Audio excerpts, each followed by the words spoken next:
Where are you from, Eliza? Madison, Wisconsin. Awesome. Plenty Great. of snow. Lots of snow. Really cool city.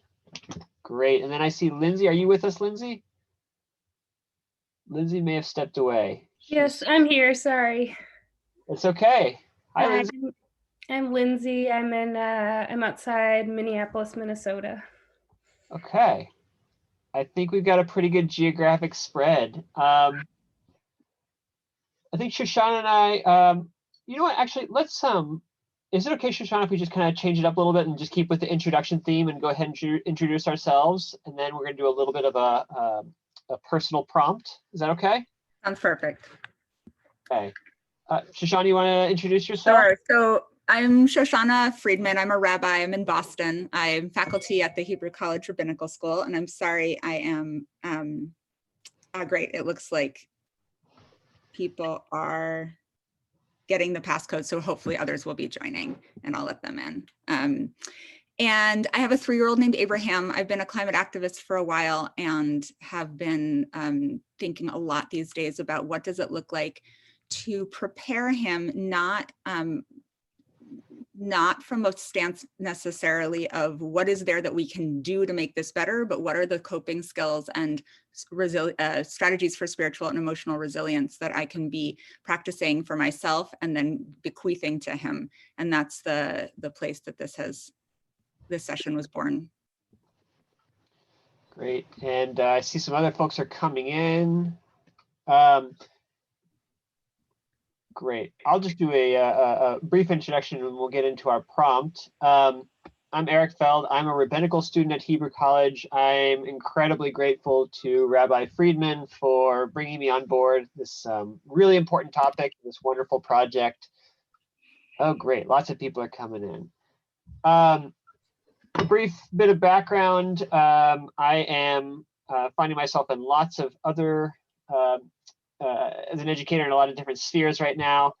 And prior to my time here at Hebrew College as a rabbinical student, I was actually a city planner focusing on community sustainability in the built world for a number of years in Chapel Hill, North Carolina. We have 2 boys, Ezra and Isaac. Ezra is 6 and Isaac is about to turn 3 in just a couple of weeks. And I spent a lot of time working with adults on looking to Jewish texts to build resilience within themselves, but finding that that's a very, very different project when it comes to kids, where we're actually providing them with the skills for navigating both the physical and the social world as a part of humanity. So something that I aspire to do is to provide them with the tools for navigating the complex emotions that come with inheriting a world in need of physical repair and adaptation, as the case may be. And to do that, I find that some of the hardest work is actually being in touch with my own emotions surrounding our climate crisis. So here's what I like to do, and I think this is probably a good thing to do while we are seeing people shuffling in. What I would like everybody to do is, can I get everybody to, does everybody know how to change your name? If you go to the participants tab and you change your name, you can click on your name and click rename. And what I'd like everybody to do, how about in honor of Tu B'Shvat, which is today, let's change our name to Fig, which is one of the 7 species of Israel.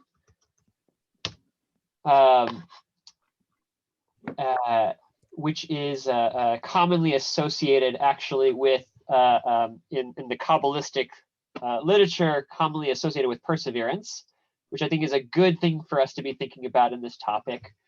So I'll change our name to Fig, and I want us to go through an exercise where we use the chat function. So if you could open up the chat button, and this is all going to be anonymous.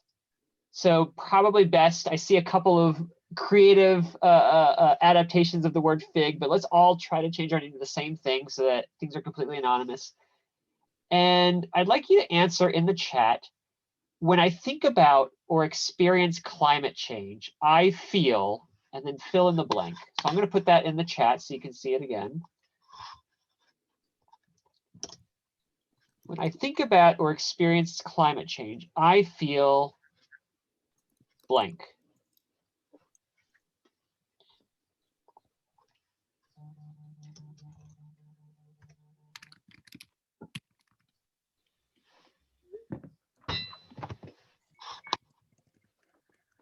Starting to see lots of emotions that will probably sound familiar to a lot of us. Desperate, scared, guilty, terror, hopelessness, hopeful, overwhelmed, curious, in awe. Okay. Stymied. Okay. Next, when I experience those feelings, I judge them as blank. When I experience the feelings I just listed, I judge them as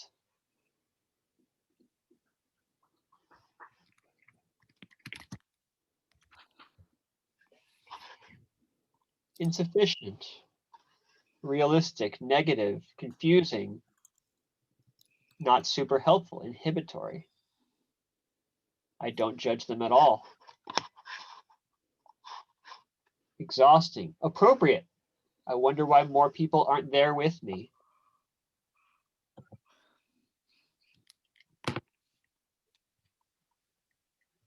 Okay, let's do one more. When it comes to climate change, the thing I most want to offer my children, my grandchildren, my students, my future children, as the case may be, the next generation, when it comes to climate change, the things I most want to offer the people in my life is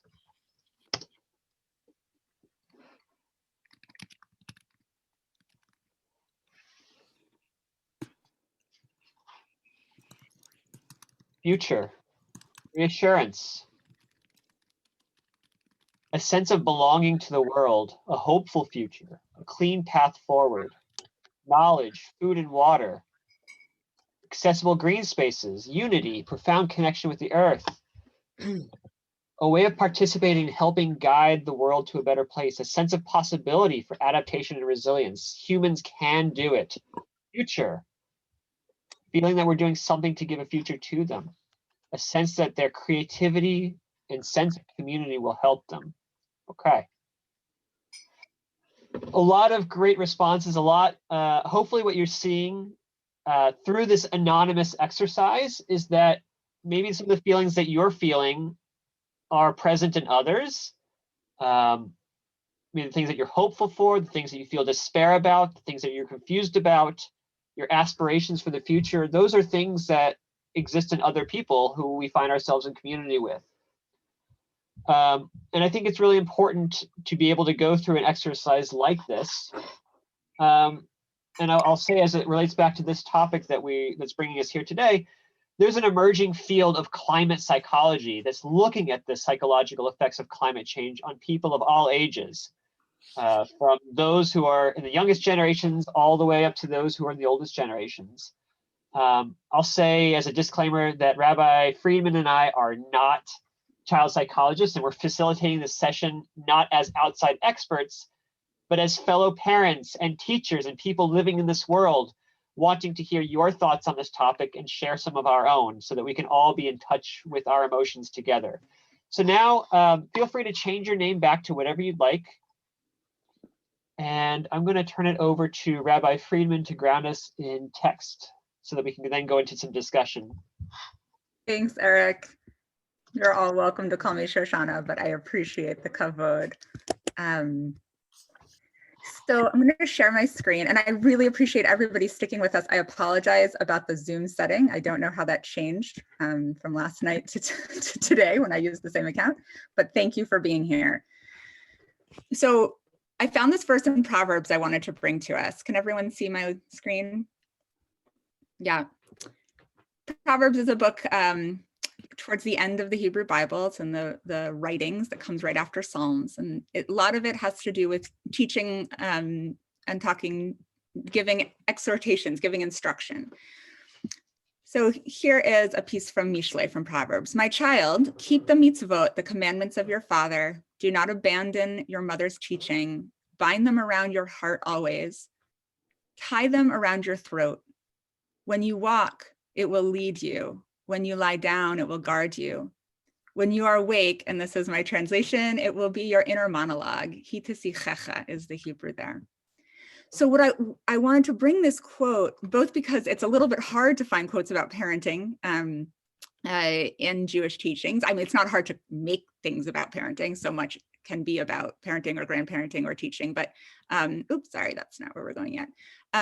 But what struck me was the sense of what is resting on how we act with our children, that how we are with them becomes, in the context of Proverbs, the idea is that we're giving over good things, but the way that I read it also is whatever we do ends up around their throats, ends up in their heads, ends up as part of their makeup of how they see themselves in the world. And I don't say this to make what already feels high stakes to those of us caring for children even more high stakes, but more of a sense of empowerment that we have the opportunity to model and to gift them with the kind of resilience and practices around their feelings, around their bodies, around their sense of time, around their sense of purpose, that can become, God willing, an inner monologue of resilience and belonging, which are words that you'll hear me use a lot. And then the next little piece I wanted to bring is one of the very famous pieces of Talmud. Again, not a lot of concrete instructional messages specifically for parents or teachers in Talmud, but we get, and some say a father is also obligated to teach his son to swim. So obviously we can make that any and all genders of caretakers and any and all genders of children. So I want to take this metaphorically, that what is swimming? Swimming is the human body being in an environment that is not the place that we live. It's not the place we evolved and came out of the ocean. We did not evolve and go back into the ocean. And climate change perhaps could be thought of as a new environment that we're swimming in. And we need to teach our children how to do the different strokes that are necessary to stay afloat in these new waters. I'm going to stop the screen share and get myself back to my notes. Oops. Okay. So we are going to start with some breakout groups and then come back for a discussion. I heard a really helpful framing on a story on NPR. It's also written online, and I can send, I'll drop the link in the chat along with some other links at the end. This is from Susie Burke. She's a psychologist, and she focuses on the emerging field of climate psychology, which, thank God, is now a thing. And she says that there are three main areas of coping with the reality of climate change. And I think these are relevant to children as well as adults. The first she talks about is emotion-focused coping. And this is about feelings, which I understand emotion-focused coping to be the same kinds of, if you're not muted, if you don't mind muting yourself, I'm hearing something in the background, which I understand to mean learning to name, to tolerate, even to embrace and move through all of our emotions, anything from joy and excitement to fear and grief.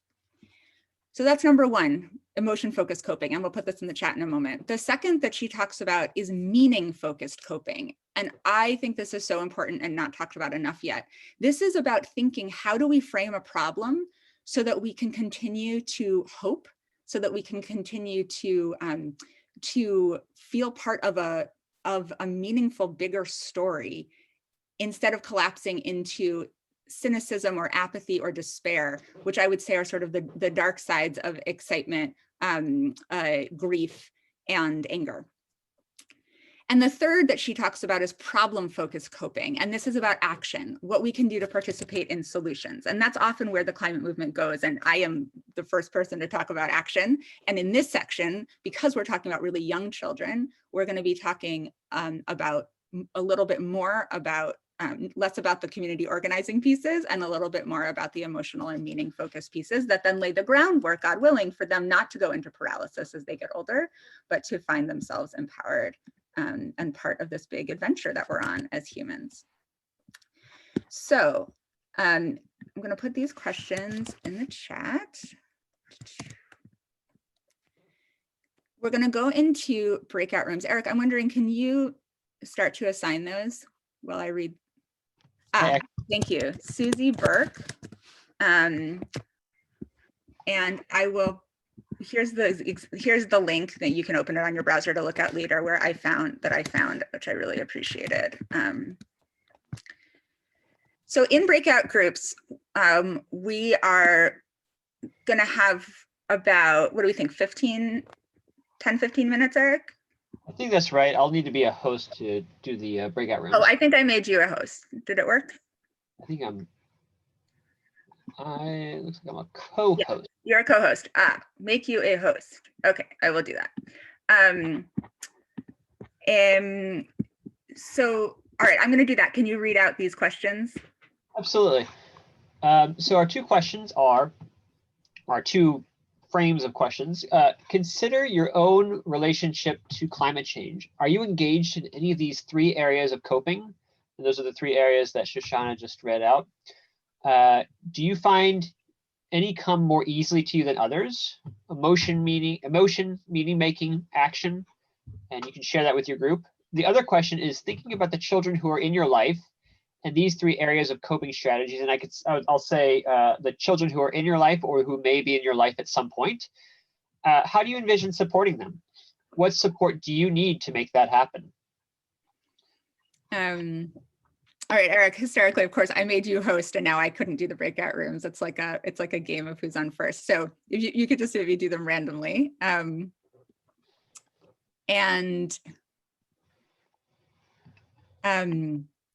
Oh, great. Okay, Harriet just messaged me. I want to read this out. So Harriet says she's written a book. Oh yes, totally. I have seen this book. How to Talk to Your Kids About Climate Change, Turning Angst into Action, New Society Press. Yes, fabulous. I'm going to put that, text that to everybody.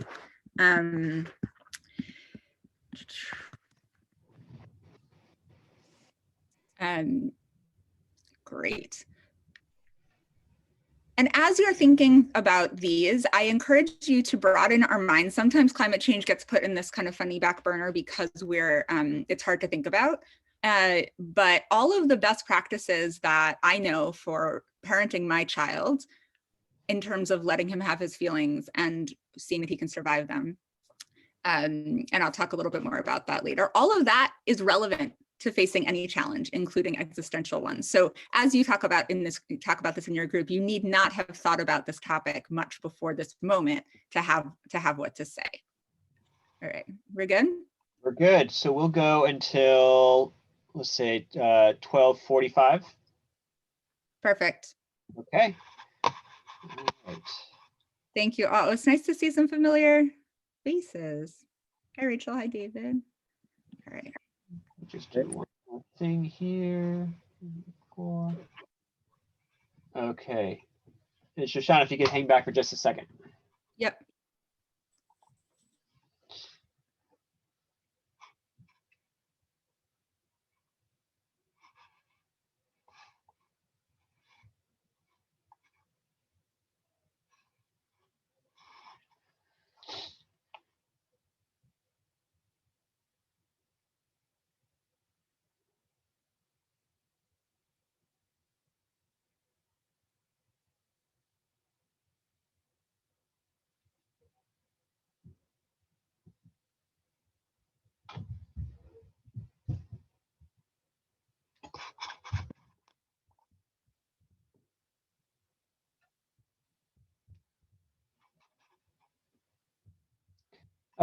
Hi, Ian.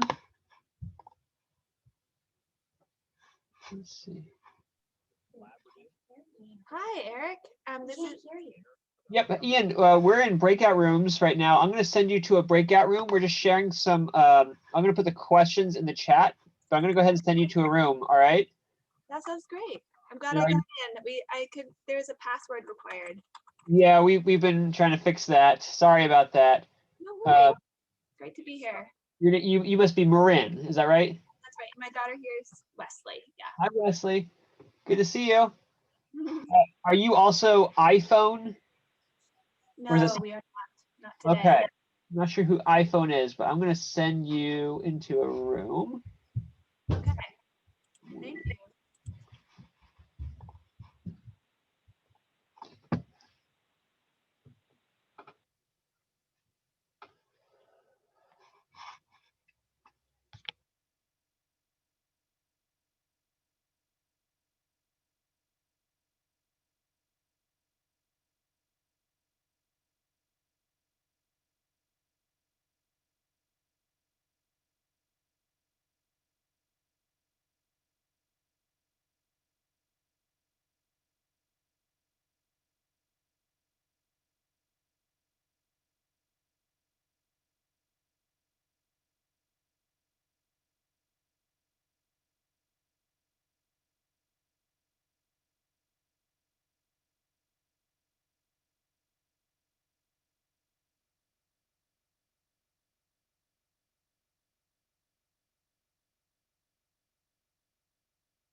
Hey, welcome back.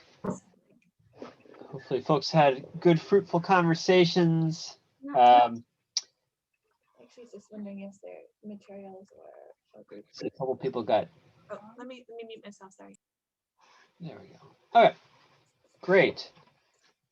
I see a couple folks got booted out. So hopefully we're all back together. Okay. So now we're going to take this conversation back to the big group. For those of you who may have come in a little bit later, we started this conversation with some anonymous sharing out of some of the feelings that we all have surrounding our own responses to climate change and our own emotions as we grapple with climate change.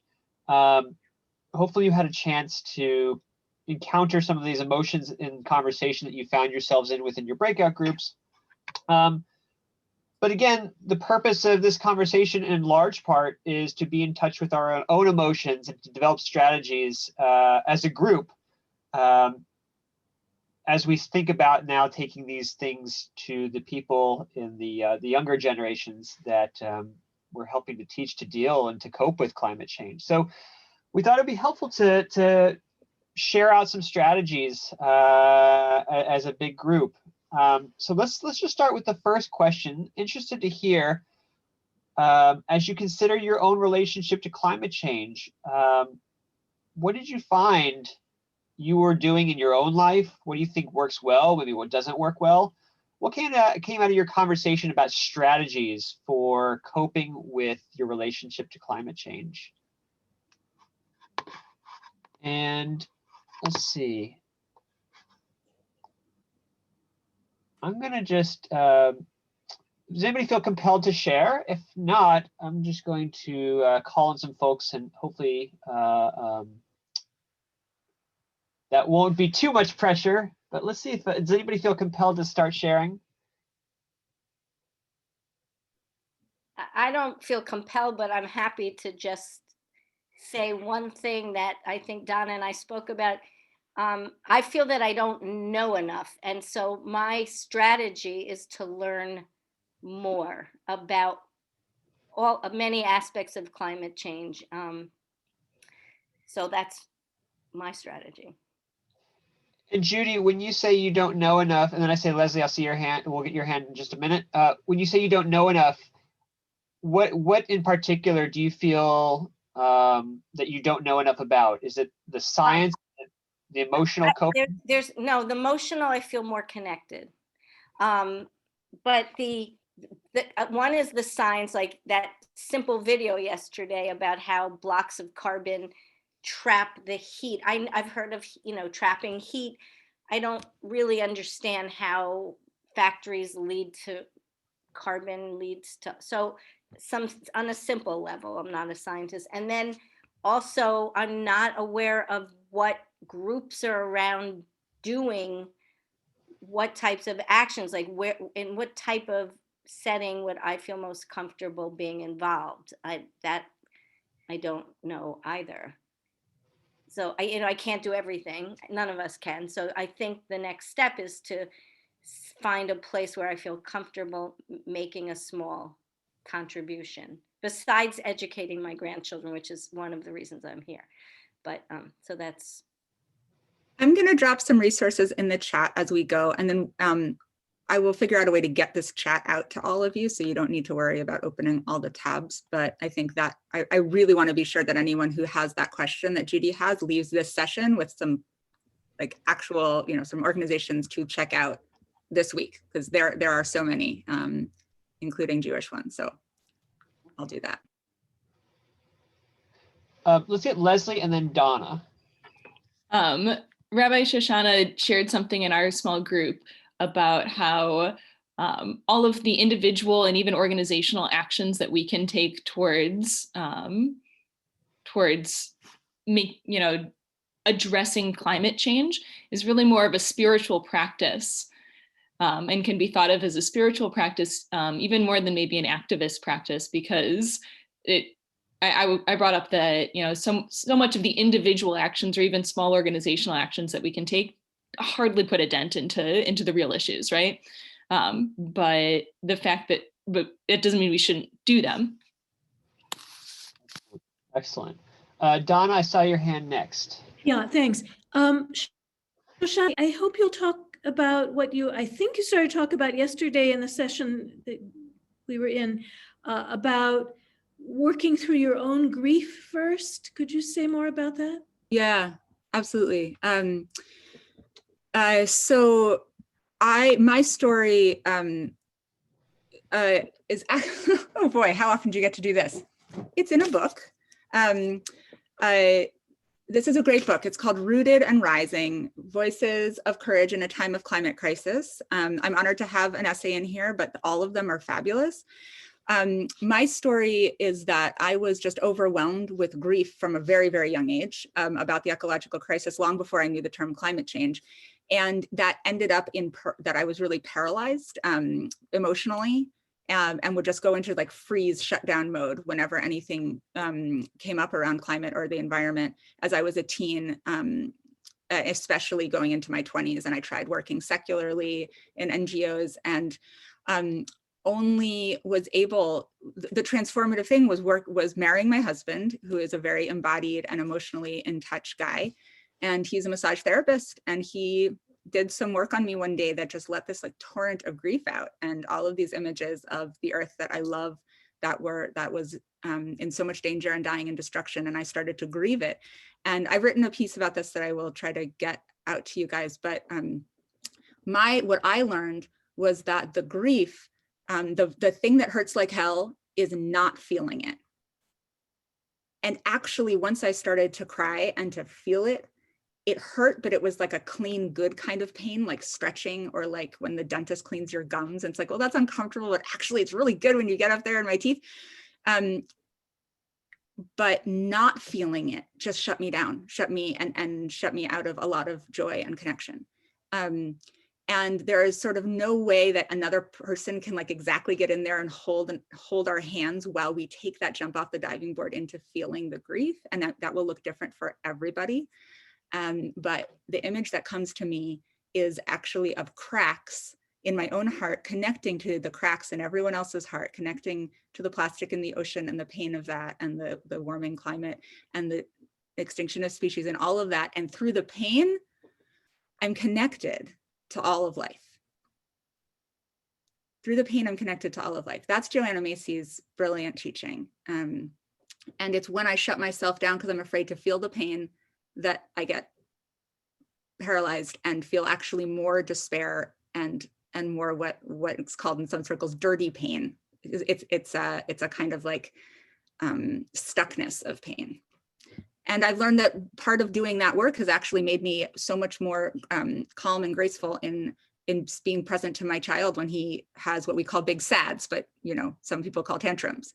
Because I can see he's feeling that pain and it's going to move through him, and then he's going to be okay because I've done that for myself.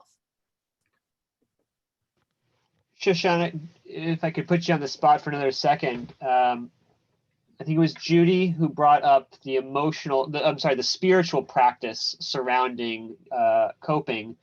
And I'm wondering if you could maybe say another word or two about how some of that maybe translates into, for those of us who have a tefillah practice of a regular prayer practice, or some of the things that you and your husband and son do on a day-to-day basis, how you cope with some of maybe the rituals that you have, especially when you big sads, spiritual practices that you've developed in order to provide an outlet for that outlet. Absolutely. I could just ask somebody to mute, or maybe Eric, you can mute. Got it. Thanks. So one practice, and I'll drop, actually, I had one thing ready to go, so I'm going to put that in. I really recommend a thing called internal family systems. I'm not sure there's a great way to learn about it other than finding a great therapist, but internal family systems teaches us to find to personalize and sort of anthropomorphize different parts of us. And so a really big spiritual practice for me, which is not specifically Jewish, but I'll get to the Jewish ones, is getting to know the really sad baby who lives inside of me, who didn't get all of her needs met when that needed to get met, and who I've sort of, crawled over on my way to adulthood, but hadn't actually learned to care for her. And I think that one of the most important spiritual practices we can do as adults is learn to love the hurting children inside of us, no matter how wonderful our parents were, they're there. And to care for them. It's sort of like putting our mask on before helping others, kind of, because when I can hold my own little hurting girl, then I can hold my child with my full heart. In a really different way. So I in this context, obviously I can't go into all of the details of how one does that, but I encourage you to seek that out if that's something that calls to you. I will also just share a couple other pieces because Eric knows I have them on hand. So one spiritual practice that we've gotten into as a family, led by my child, is to get really into the Jewish calendar. Oh yeah, taming our gremlin is awesome. So my kiddo, Abraham, who's 3, absolutely loves Jewish time. He seems to love all kinds of time, but it occurs to me that getting in touch with the Jewish holidays, which are agricultural in their foundations, helps us to tap in not only to the cycles of time and how nature unfolds, but also it's a way of grounding. We Jews have been in exile from the land where these were indigenous traditions for 2,000 years. So we know what it's like to carry our calendar with us as the weather changes. And no matter what happens with the climate, Pesach, Passover, is still going to happen in the Hebrew month of Nisan. It's still going to be there for us. And there's something about that has been really sweet. So I'll just show you a really brief clip. This is Abraham, share screen. Let's see. This is Abraham loving the Jewish calendar. And this is a very cool resource. The calendar is called Misaviv. It's beautiful, and it's just circular. So we cut the calendar out, we put it on our wall. This was his idea. And then you'll see he's 3, and I obviously am felling, and it's fun for me to show off my kid. But what I want you to notice is like his sense of connection to the Jewish calendar and how that kind of time is gonna be there for him, no matter what happens to the climate. Uh-huh. This way. Uh-huh. Hassan, that's the month that is now. Then. Gonna skip a little because he does a funny thing with my. We also call it. But he's because. He made up a different name for Kislev. Yeah, because Kislev is like Sadie's name.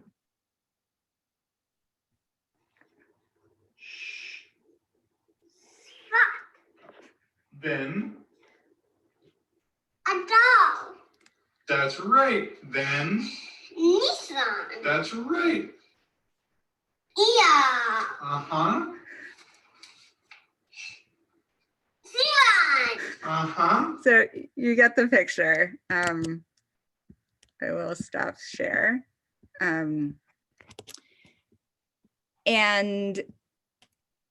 Another.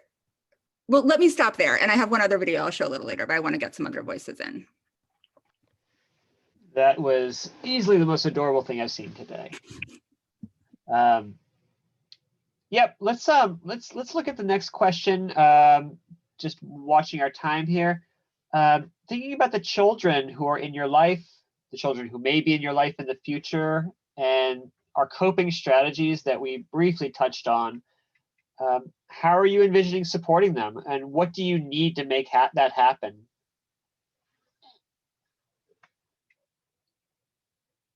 So this is very much so what we talked about before was what are the things that we're actually doing, but now we're looking a little bit more forward. So what are the things that that you need in your life? What's the support that you need from the people who are surrounding you in this Zoom chat and in your lives and in the greater global community?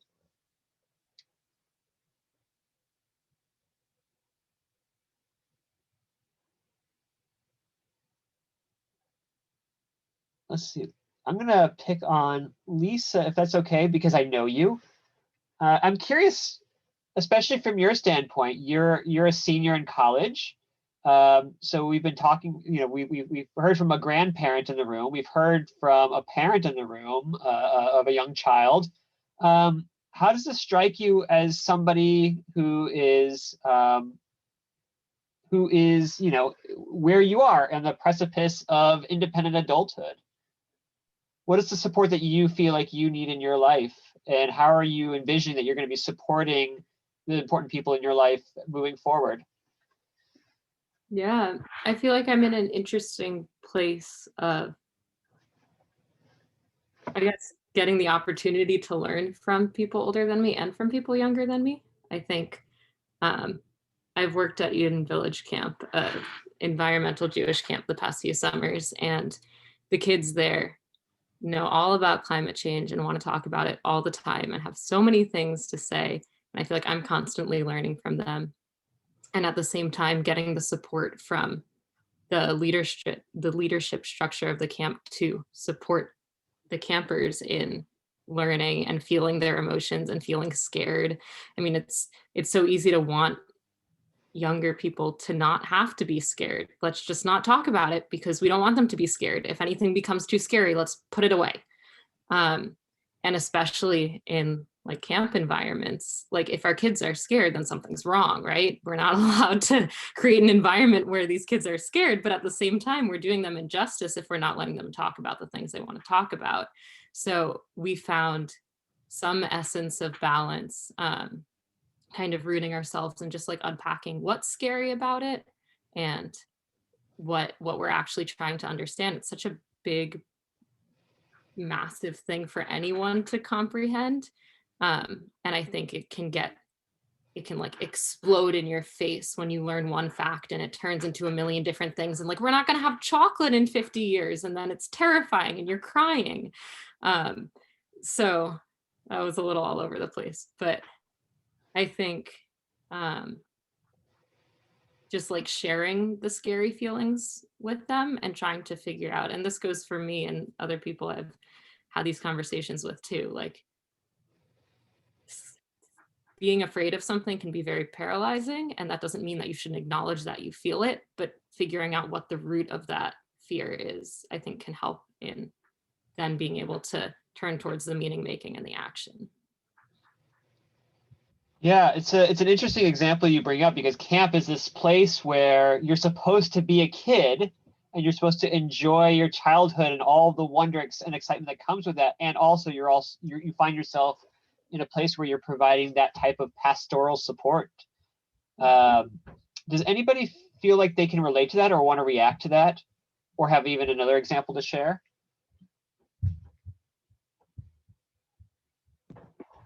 I'd love to share, not in direct response to Lisa, but although I did work at Eden Village Camp and it's really great to see the generations passing the baton, doing that good work.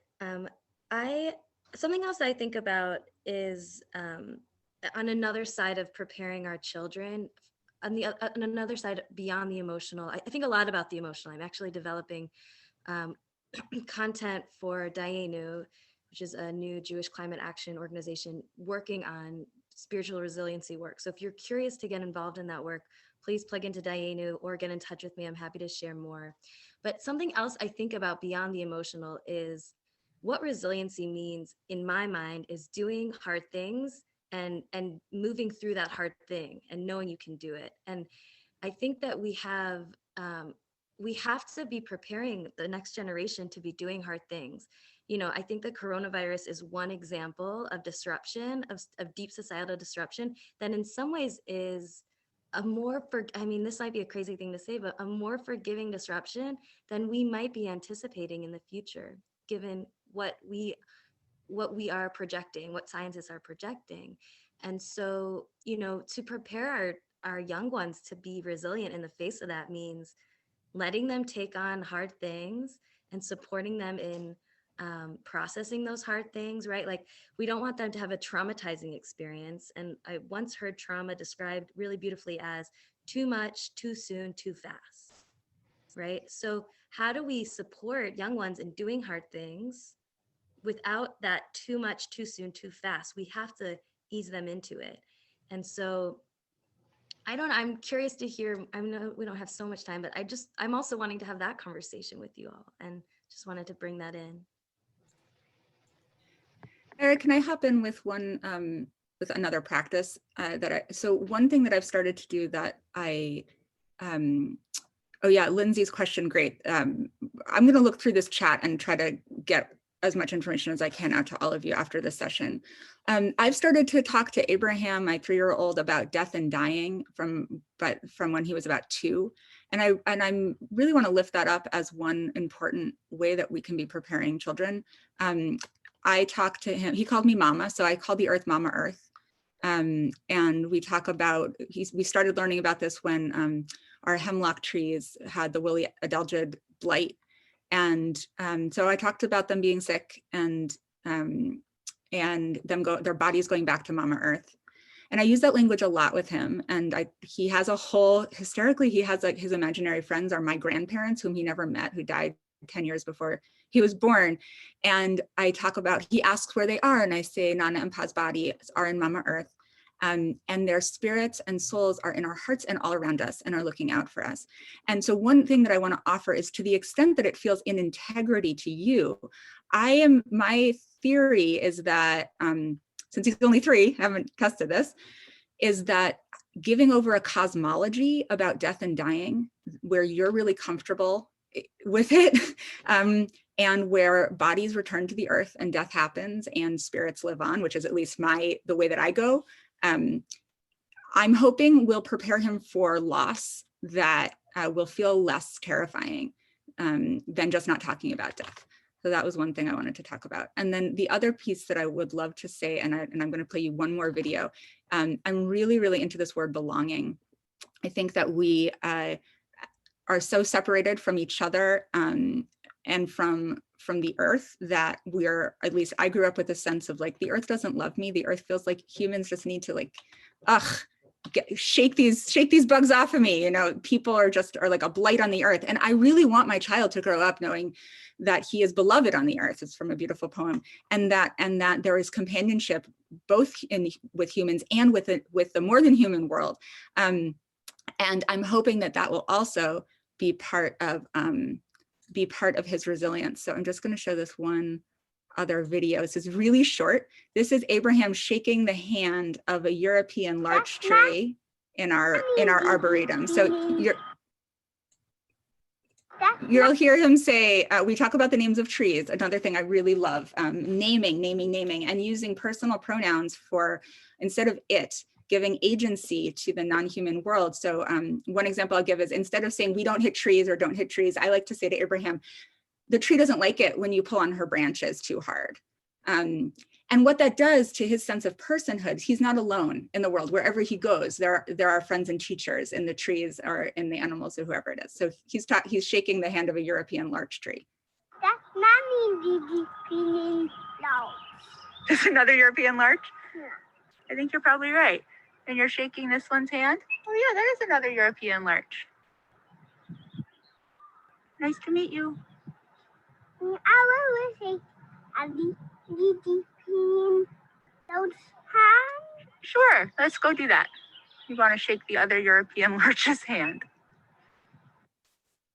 That's not Oops, sorry. So sense of belonging and companionship is another big practice for me. And I'll just add too, you know, each kid processes the world in such a different way. You know, our 2-year-old is, you know, we've not had these conversations with him yet, but with our 6-year-old for the last several years, I mean, we've just been very matter of fact. You know, we answer questions and we answer them honestly. We don't give more information than is necessary. He's very much aware of the process of death and dying. I like this idea of creating a kind of cosmology and being thoughtful about that, which is super cool, and not something that we've personally done. But one thing that our 6-year-old has done quite a bit of he processes quite a lot of grief surrounding extinction and endangerment of animals. One way that he processes that is he actually thinks of animals as superheroes, and he thinks about their superpowers based on their unique, evolutionary adaptations. And so one way that we found that he actually processes his grief surrounding the endangerment to the creatures that are so beloved in his mind is we actually engage in play where we personify those animals as superheroes, and we act that out. And we talk about the emotions surrounding how he feels that polar bears are getting thinner, or that any number of species are endangered, and he certainly expresses his sadness about that. But then he has some way to personify them and bring them into his life, which has been meaningful for him. Let's get maybe one more comment if anybody feels compelled to share, either in response. I think it was Rachel who shared out, or anybody else who has a need. I see that Shoshana is sharing some resources in the chat surrounding climate psychology. Eric, can I just ask if people feel comfortable sharing their email addresses and what they're doing or with whom they're affiliated? This is, yesterday and today was my first experience connecting with people who are involved and have experiences, and I would love to be able to reach out. That's a great idea, Judy. I think that's really important too, to be able to have that network and to see who's in the room and who's doing what. So thank you for asking that. Shoshana, I'm looking at our time. We have just a few minutes. Would you like to give us some parting thoughts? Maybe just an invitation for a breath together.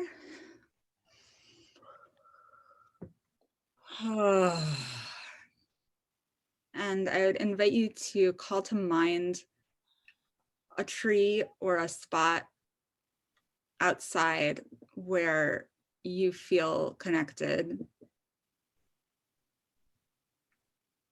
to the earth, to God, to your body.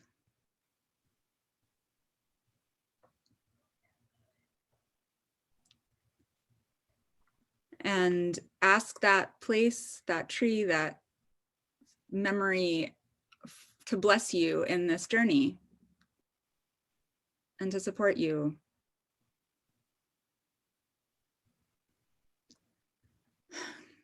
I deeply, deeply believe in the metaphor that we are the immune system of the living planet, that each of us is a cell in a living immune system, decentralized, each of us doing what we are called to do to respond to the forces that are stealing the future for greed in the present.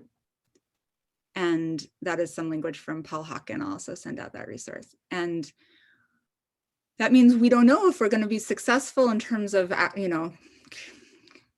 curing the disease, preventing the worst, but we know that we are on a really sacred mission and we're on a big adventure together, and our children are on it too. And above all, we are not alone, not with each other, not with nature. The earth loves us back through it all.